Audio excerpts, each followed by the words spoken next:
Iniciamos nuestras capacitaciones del Plan de Saneamiento Básico. En esta ocasión vamos a tratar el programa de residuos. Es importante entender que el programa de residuos pertenece a dos líneas. Una al Plan de Saneamiento Básico y a la otra que es el Plan de Gestión Ambiental. Entonces es importante también tener en cuenta que ese programa es transversal a esos dos planes. Y también importante entender que el Plan de Gestión Ambiental no es solo la gestión de residuos. ¿Por qué no es solo la gestión de residuos? Porque casi que a veces lo más importante y significativo dentro del jardín no necesariamente es la generación de residuos, sino tal vez el consumo de energía, el consumo de agua, otros aspectos y componentes ambientales que son más relevantes dentro de nuestras acciones diarias. Entonces, iniciamos nuestra capacitación de gestión de residuos para que aclaremos conceptos, para que podamos permear esto a los niños y obviamente a los padres y garanticemos la adopción de hábitos sostenibles. Bueno, es importante ponernos en contexto respecto al tema de los estándares. El plan de gestión de residuos hace parte del componente de nutrición y salubridad, porque básicamente lo que se pretende con ello es garantizar el saneamiento básico relacionado con la gestión de residuos, pero también hace parte del componente de ambientes seguros y adecuados en ese componente o plan ambiental que debemos generar. ¿Qué es importante tener en cuenta? Que nosotros vamos a tener varios programas, un programa de residuos sólidos, un programa de residuos peligrosos y otros programas que hacen parte de la prevención de riesgo, ¿cierto? Que también vamos a empezar a trabajar y sensibilizar. Por ahora nos vamos a centrar en el programa de residuos sólidos, pero es importante también entender en qué componente estamos, cómo nos estamos relacionando con los estándares y cómo debemos dar respuesta a esos dos componentes de ambientes seguros y adecuados y de nutrición y salubridad. Recuerden, un tema de saneamiento básico y otro es la promoción de hábitos sostenibles. ¿Cómo se clasifican los residuos? Los residuos se clasifican en dos componentes importantes. El primero es el de residuos no peligrosos y el segundo el de residuos peligrosos. Entremos al detalle con los residuos no peligrosos. Los residuos no peligrosos básicamente son residuos que no generan una peligrosidad mayor al momento de manipularlos. No obstante, no quiere decir que no puedan afectar nuestra salud. Claro que lo pueden hacer, porque los residuos cuando generan descomposición y demás empiezan a generar malos olores, plagas, vectores que pueden afectar nuestra salud. El hecho de que no diga que no son peligrosos no quiere decir que no afectan nuestra salud.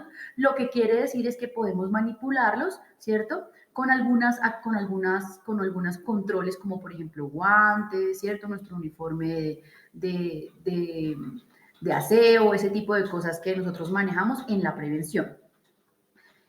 ¿Cómo se clasifican los residuos no peligrosos? En unos aprovechables y en no aprovechables. En los aprovechables tenemos dos líneas, una que son los residuos reciclables y otra que son los residuos orgánicos. Esta clasificación se modificó hace muy poco. Antes decíamos que los residuos peligrosos eran residuos reciclables, orgánicos y ordinarios.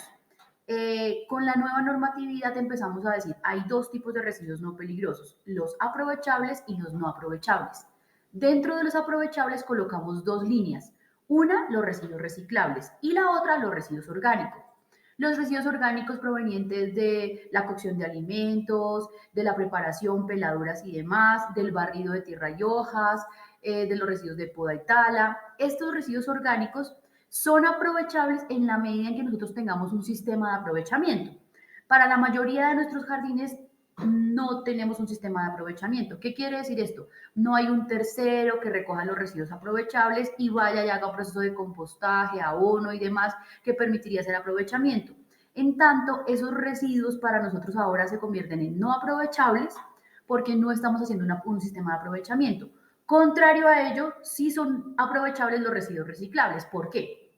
Porque cuando nosotros garantizamos una separación adecuada de los residuos reciclables, un reciclador de oficio, una asociación, una empresa se los lleva y hace un tratamiento, un proceso para reincorporarlos a la cadena productiva. Así los volvemos aprovechables. Esos digamos que son los dos tipos de residuos aprovechables. Y hay otro tipo de residuos que son los no aprovechables, que son los residuos que en realidad no podemos hacer ninguna gestión con ellos y se tienen que ir al relleno sanitario. Actualmente pañales, papel higiénico, digamos que hay algunos materiales que no son reciclables como el icopor, ¿cierto? Entonces, este tipo de residuos son residuos no aprovechables.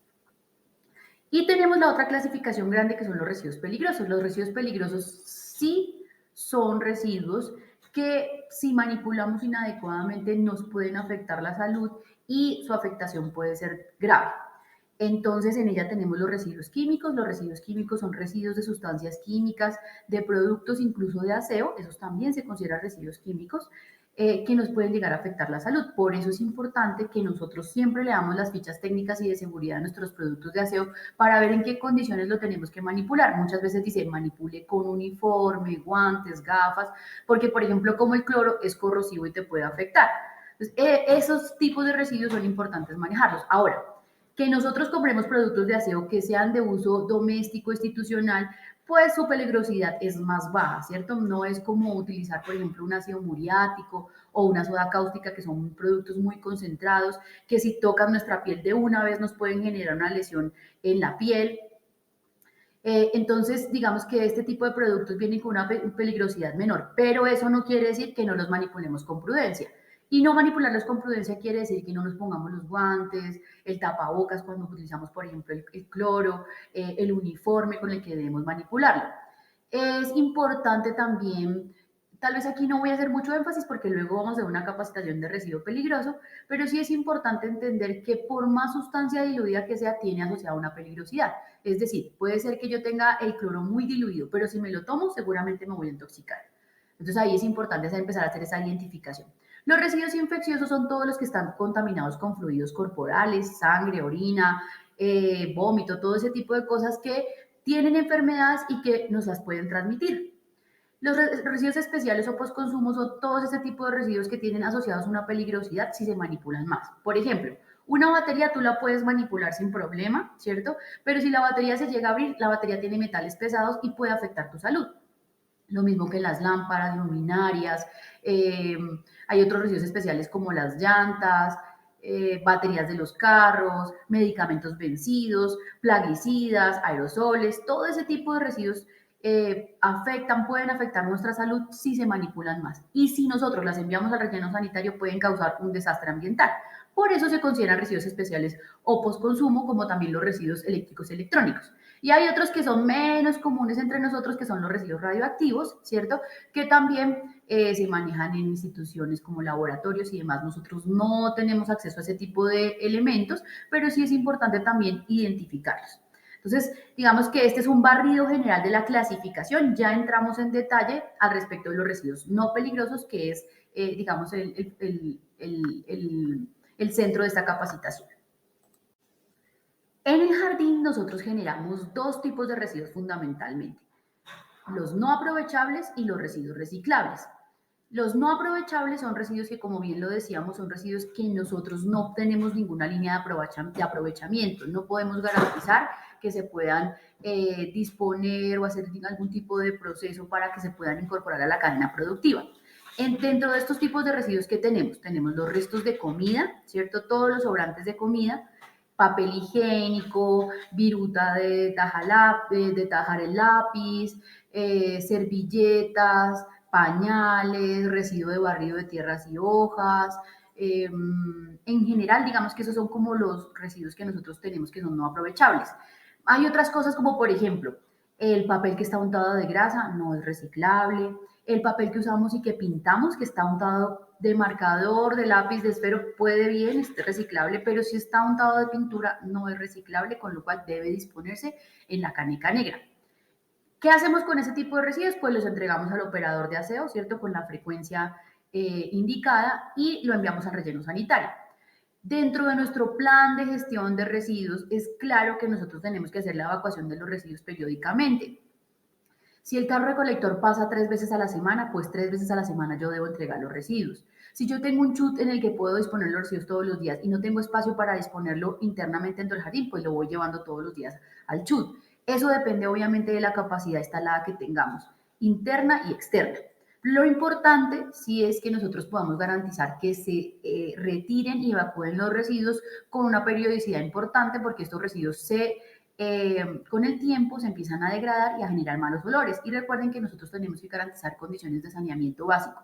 Y eso quiere decir que no podemos permitir que se generen malos olores, plagas, vectores alrededor de los residuos no aprovechables. ¿Cómo se disponen estos residuos? En una bolsa negra. Es importante entender que los residuos deben estar en bolsa negra y que la rotulación de la caneca externa debe decir residuos no aprovechables. Insisto en que sí se deben comprar canecas negras, blancas y demás, pero no es tan importante el color de la caneca, siempre y cuando lo que nosotros, el mensaje que nosotros enviemos sea claro de cuando dice residuo no aprovechable, es bolsa negra y son todos estos tipos de residuos. Profes, su labor respecto a esta capacitación es garantizar que los niños tengan en su cabeza que todo lo que no sirve, que se tiene que ir al relleno, se va en la bolsa negra. Entonces yo siempre les hago el símil como que lo negro es feo. Antes teníamos un problema, antes el código de color estaba muy mal, porque decía que el verde era eso. Entonces todo el mundo decía, pero ¿cómo así? Si verde es naturaleza, verde es bonito, ¿cómo lo vamos a desechar? Ahora nos queda mucho más fácil garantizar en ellos la aprehensión de ese conocimiento. ¿Y qué básicamente es? Lo negro es feo. Lo negro huele mal, lo negro no se puede aprovechar. Entonces ese fantasma negro, que yo le digo a veces la muerte de los residuos, nos permite de alguna forma llegar a ellos garantizando que en su cabecita seamos los más pequeñitos o de los más grandes, entendamos que los residuos que son feitos, no aprovechables, que se van a degradar, que van a coger mal olor, que están contaminados como el papel higiénico, van a ese monstruo feo, bolsa negra, ¿vale? Entonces, como para que lo tengan en cuenta, necesitamos incluir dentro de las actividades de planeación una sensibilización sobre el manejo de residuos no aprovechables.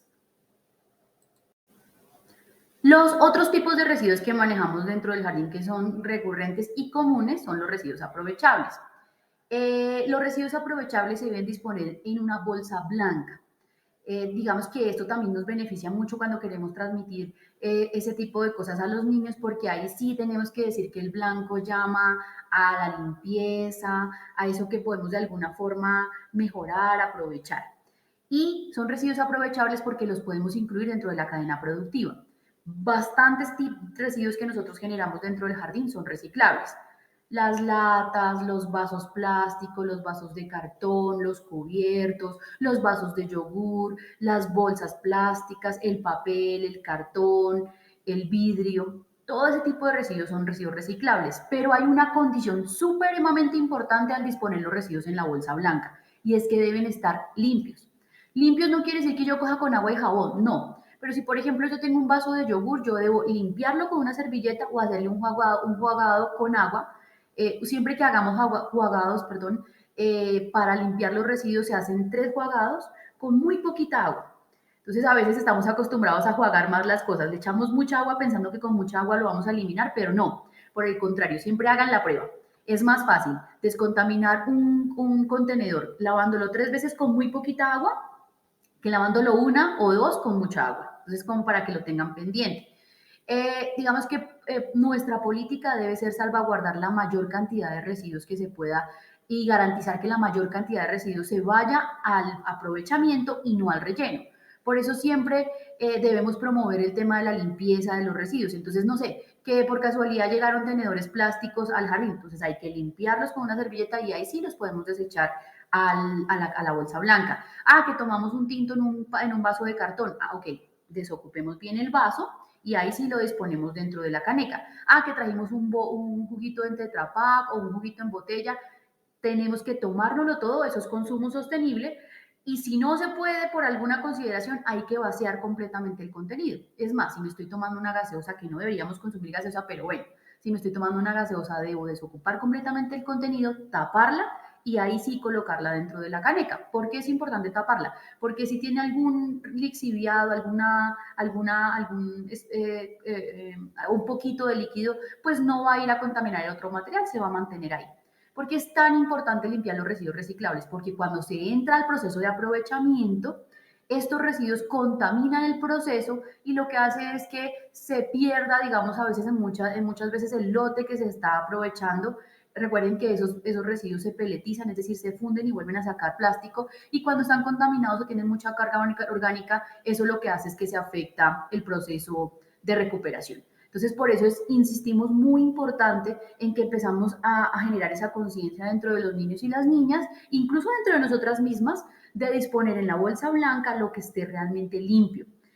Muchas veces, por ejemplo, no sé, hacemos en la casa, compramos la libra de carne, la libra de mora y eso viene en una bolsa. Como parte de nuestra conciencia, lo que debemos hacer es jugarla, recuerden 3 veces con poquita agua, ponerla a secar, porque tampoco se puede meter húmeda dentro de la caneca, porque si no empieza a tomar esos olores a descomposición que tiene la comida después de 2 o 3 días. Entonces se deja secar y cuando ya está seca, lo disponemos en la bolsa blanca. Entonces, ¿qué es importante, digamos, promover en los niños y las niñas? Que todos esos residuos tienen la garantía de volver a nuestra cadena productiva, volver a ser productos como mesas, sillas, juguetes, lo que sea, siempre y cuando nosotros mandemos todos esos residuos limpios a los residuos reciclables. Ahora bien, pensemos en otra cosa que también es muy importante que ustedes empiecen a generar dentro de los niños y las niñas, y es que viene después de que yo desecho ese residuo.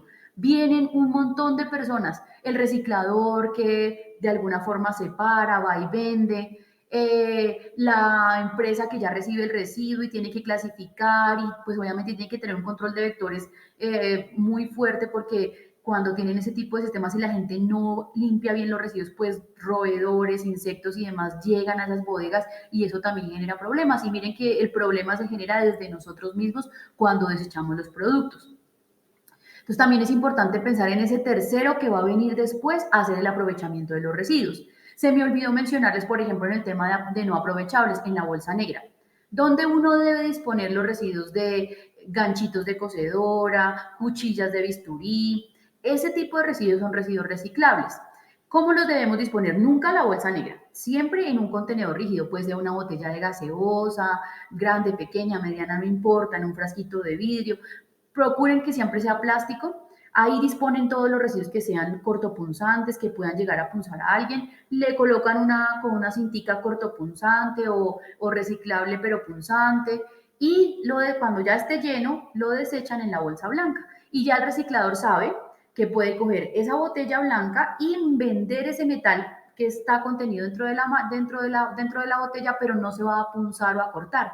Existen, y les ha pasado muchas veces que cogen los residuos negros, blancos, lo que sea, y pum, se punzan, se cortan, y pues como yo les decía, tenemos que pensar en el tercero que coge los residuos. Entonces yo no debo botar cosas cortopunzantes en esas bolsas porque seguramente voy a afectar a las personas. Lo mismo que hago con el vidrio. Si se me rompe un vaso de vidrio, yo no lo pongo directamente dentro de la bolsa. Lo que hago es colocarlo dentro de una caja y decir vidrio roto.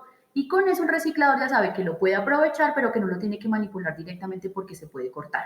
Entonces aquí digamos que es muy importante garantizar que nosotros entreguemos los residuos en la forma adecuada y que los niños empiecen a generar esa conciencia de cómo yo debo manejar los residuos para que la otra persona que viene a recogerlos pues no se vea sujeta a coger cosas que están contaminadas con malos olores. ¿Vale? ¿Qué les puedo sugerir si es muy importante? Los puntos de reciclaje no tienen que estar en todos los salones, no es viable, es muy desgastante. Es mejor tener un punto ecológico donde se coloca una caneca negra, una caneca blanca y ya todas las personas, los niños y las niñas saben a dónde deben ir a poner los residuos reciclables. En los salones se deben tener canecas negras, ¿sí? ¿Para qué? Pues para que coloquemos el residuo de taja lápiz, los pañitos con los que nos limpiamos la nariz, ese tipo de cosas, el papel pintado, pero cuando nos generan residuos como plásticos, cartón, papel, pues los llevamos al punto ecológico para hacer incluso una pausa activa. Listo, esas son como las recomendaciones generales en el manejo de residuos aprovechables. Bueno, lo que hablamos anteriormente tiene que ver mucho con saneamiento básico, con cómo debemos garantizar que se manipulen los residuos para mejorar ese aprovechamiento y para evitar cualquier tipo de, digamos, de condición insegura o que pueda generar un mal olor o pueda atraer plagas y vectores. Pero digamos que esta última parte de nuestra capacitación tiene que ver con esa promoción ambiental que debemos hacer en nuestros niños y niñas y además, obviamente, en los padres, en toda la comunidad educativa. Y son ustedes, profes, las que se encargan de hacer eso. Las 4R son tal vez esa línea mágica que deberíamos seguir todos los seres humanos para poder garantizar la buena gestión de los residuos. La primera de ellas es reutilizar. Entonces, tal vez el tema de la sociedad de consumo ha hecho que ahora cualquier cosa se daña y lo botamos. Si antes nuestros papás tenían la ventaja de ir a la zapatería y entonces se dañaba un zapato y te lo arreglaban. Ahora ya casi que las zapaterías no existen porque no mandamos a arreglar nuestros zapatos. Se rompió, se bota. Ese tipo de cosas es importante que empecemos a concebirlo como algo parte, como una parte fundamental de nuestra vida. ¿Cómo yo puedo garantizar la reutilización o el mantenimiento o el arreglo de este producto antes de pensar en desecharla? ¿Vale? Y ahí viene muy relacionado el tema de las canecas. Si yo tengo caneca verde, azul, gris, que era el punto ecológico de antes, pues yo miro cómo la ajusto para poder reutilizarla y no desechar una caneca que al final es un plástico. Claro que se puede reutilizar, pero que puede llegar a prestar una vida útil muy larga si la podemos ajustar. La siguiente es reducir. ¿Y a qué se refiere el tema de reducir? Nosotros en esa misma sociedad de consumo a veces compramos cosas que son innecesarias o a veces no nos damos cuenta cómo las compramos. Entonces puede ser que en vez de comprarme, no sé, un arroz en 5 libras, me compre 5 libras de arroz cada una con un paquete. Entonces, eso hace que se genere y se aumente la cantidad de residuos que nosotros estamos generando. Entonces, siempre que se hace una compra, uno debe ser consciente, reducir, reducir, o sea, ¿cómo hago para reducir lo que estoy generando? Ah, ok, entonces que compro a granel, entonces que prefiero no los empaques que son robustos y demás, sino empaques más sencillos, que sean biodegradables, ese tipo de cosas son muy importantes. Y lo que les digo, reducir quiere decir que ustedes identifiquen bien cuál es su necesidad y compren lo que van a consumir. En muchas ocasiones se ve como nosotros desperdiciamos alimentos, básicamente porque lo que hacemos es comprar en exceso y no prever el hecho de que va a desecharse un montón de comida y ahí estamos, digamos que afectando el medio ambiente significativamente. El otro tema la cuarta R tiene que ver con el tema de rechazar. Nosotros estamos expuestos a un montón de información, de propaganda que nos vende muchísimas alternativas y soluciones, pero que en realidad no son las necesarias o las importantes para poder sobrevivir. Entonces, que compra este artículo que puede hacer muchas cosas, entonces cuando uno va a ver, lo compra porque le generó emoción, pero cuando lo va a ver, lo ve 3 meses, 6 meses, un año y no lo ha podido aprovechar. Entonces ahí es importante y ni siquiera lo ha utilizado. A veces dura el producto ahí muchísimo tiempo y al final uno termina regalándoselo a alguien. Nos pasa mucho como el tema de las blusas, la ropa, ese tipo de cosas que uno a veces dice, ay no, me encantó, yo me la compro, pero si uno se hubiese detenido a pensar y dice, ok, la necesito, de verdad es algo que yo en este momento no puedo vivir sin ella, siempre hagan esa pregunta, ¿mañana puedo sobrevivir sin ella? Ok, si puedo, entonces piénsense lo mejor. Y entonces ahí vamos con el tema de rechazar, rechacen. Y el último, que ya es cuando en realidad reutilizamos, redujimos y rechazamos, ahí sí hacemos una separación de los residuos. Lo más importante son las 3 primeras R's. La última ya es porque minimizamos al máximo nuestros residuos y ese poquito que nos queda lo vamos a volver a reincorporar en nuestra cadena productiva. Y todo esto para cerrar con la promoción de hábitos sostenibles en nuestros niños y niñas. Miren que este es un proceso importante, la gestión de residuos es tal vez una de los hábitos que tenemos. Todos los días generamos residuos. Independientemente de lo que hagamos, todos los días generamos residuos. Entonces es importante empezar a generar esa conciencia en los niños en el momento, desde la perspectiva de ciclo de vida, desde el momento que compro, en el momento que lo consumo y en el momento que lo desecho, ¿sí? Para que podamos generar en ellos esa promoción. Ustedes son las personas más hábiles para poder llegar a las planeaciones y hacer que los niños hagan cosas maravillosas en pro de generar esa conciencia del manejo de residuos. Entonces, espero ver esas super evidencias de esas actividades hermosas que van a trabajar con los niños y las niñas para promover hábitos sostenibles y la adopción de las 4 R's.